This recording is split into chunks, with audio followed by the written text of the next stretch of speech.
Today, in the third part of our multi-signature wallet series, we'll be discussing what to do if a part of our multi-signature wallet simply goes missing.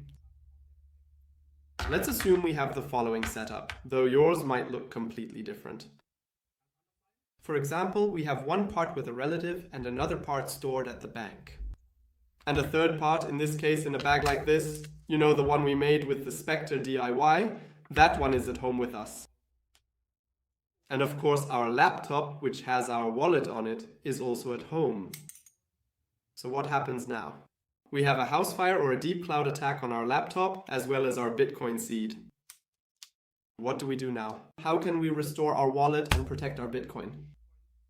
I'm Schnuartz, and today I'll explain how we can still access our Bitcoin, and I'll show you how you can continue to keep your Bitcoin extremely secure even after such an incident. So what would I do? First of all, the situation is that unfortunately we don't have one part of our seed.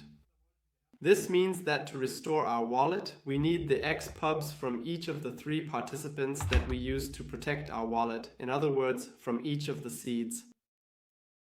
And all 3 of these XPubs are included in the wallet descriptor.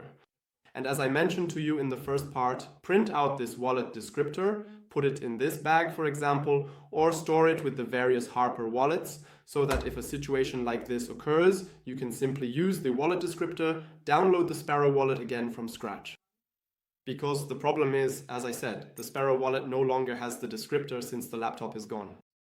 Which means we can simply scan the wallet descriptor from one of our backups and immediately have all the wallet information again, allowing us to make a Bitcoin transaction with just 2 devices.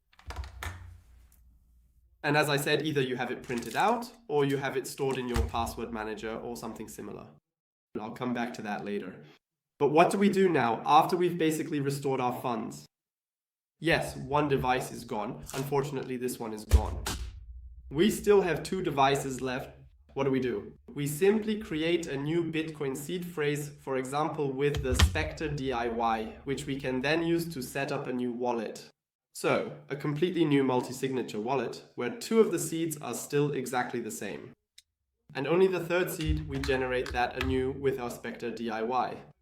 That's possible with it. With it, we can create as many seeds as we want.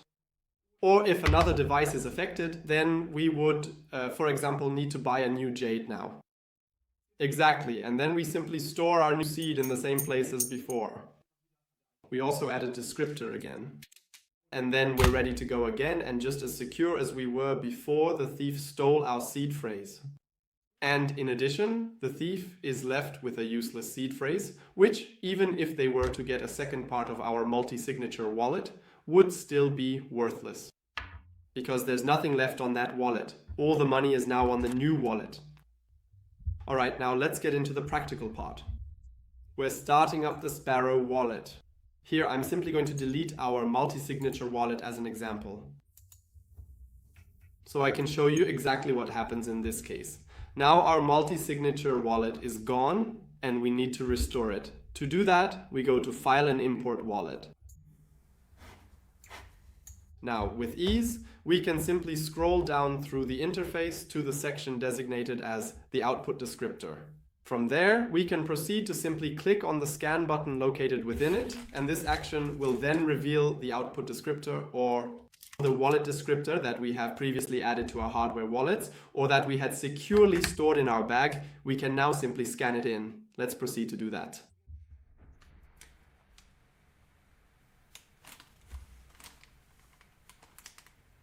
So it's scanned in and we can give the wallet a name.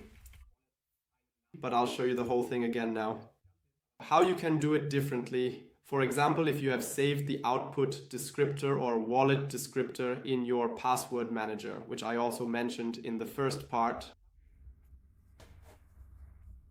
And now we have a specific example for that. For example, here we still have our output descriptor as a file. I still have it from last time, we could open it now.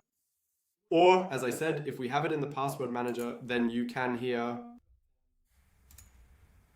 Then you probably have this file here. Here you simply copied it and put it into the password manager. But the Sparrow wallet doesn't just want a specific string, it wants a txt file, that is a text file. And for that particular task, we just simply need to, for example, navigate to the Downloads folder or indeed any other suitable folder on the personal computer, then click on New and subsequently create a brand new text file. We can name it whatever we want. And then, with ease and precision, we can simply and securely copy whatever is meticulously stored in the password manager into the designated field. Subsequently, we save it, and then, once successfully saved, we can open that file with the robust and reliable Sparrow Wallet application. So, in order to proceed, we go to File, then specifically to Import Wallet, and subsequently we scroll down once again to locate the Output Descriptor Import File option. We can then quite simply and straightforwardly open our designated file right here, and just like that, with these precise steps, we have successfully and completely recovered our digital wallet. There's another method as well. You might remember in the second part, when we made a transaction and first received Bitcoin, we actually loaded the wallet descriptor onto our hardware wallet. And there, of course, we could also export it again into the Sparrow Wallet. If you don't need this part, you can of course just skip ahead now. I've set this up as a chapter, so you can easily fast forward if you want. But now I'll show you how to do it with the Specter DIY and the Blockstream Jade. With the Jade, I actually managed to export it again quite easily. With the BitBox, unfortunately, I couldn't figure out how to do it. If you know how, feel free to let me know in the comments below. Alright, so let's start with the Jade. Let's just plug it in again real quick. Now, of course, we absolutely need to carefully unlock our precious seed here, right at this very moment. To do that, we need to connect to our PC again.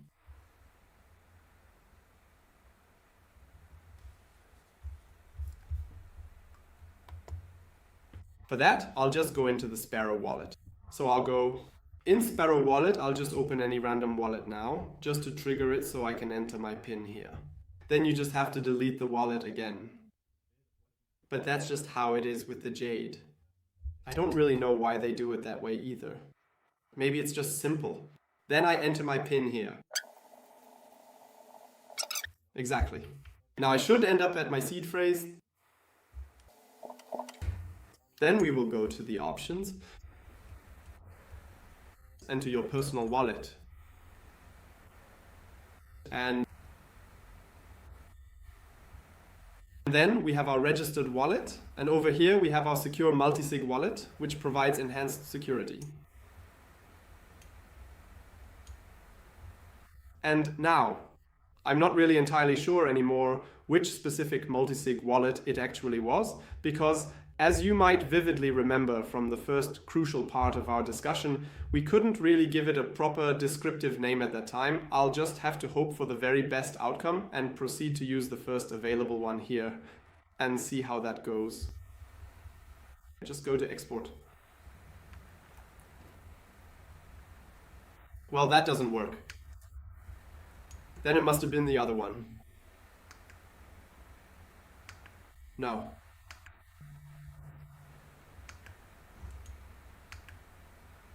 Right, it was this wallet. With the other one, I just didn't import the wallet descriptor. So apparently there are two different wallets with this Blockstream Jade. And now we can simply scan it with the Sparrow Wallet. To do that, we go to File in Sparrow Wallet and then to Import Wallet.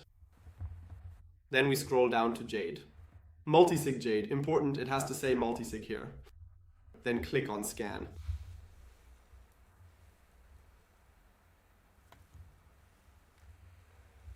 And then you can easily scan the small provided QR code from the Jade device to access the information. It takes a little while because there are so many different QR codes it has to scan.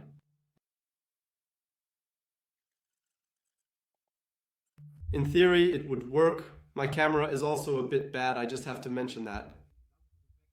That's why I'm going to skip it for now. In any case, it works, and if you really need it, you'll find a way to scan the code from the Jade.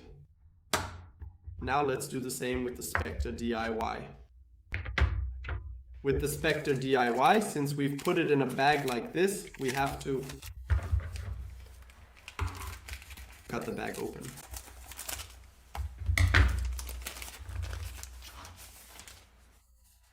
Oh right, that was still the old seed. Just take out the seed. That was still this prototype. By the way, the backup stack is now available in the BtcFrankenstein shop.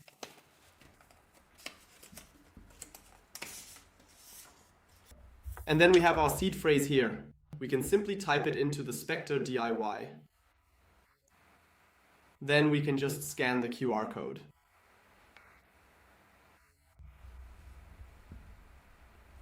You can then simply continue with the words and then just go to enter recovery phrase and type in the 12 seed words, or do the whole thing as a seed QR. There you can simply go to import recovery phrase, scan QR, and then you have your words here. You can click confirm. And if you proceed to navigate to the wallet section, you will then discover your specific multi-signature wallet located here, which you had successfully imported into the system at an earlier point in time. There you can click on it, go to settings, and then to export wallet descriptor, and then as a QR code. And you can simply scan that with the Sparrow Wallet. I'll show you how that works.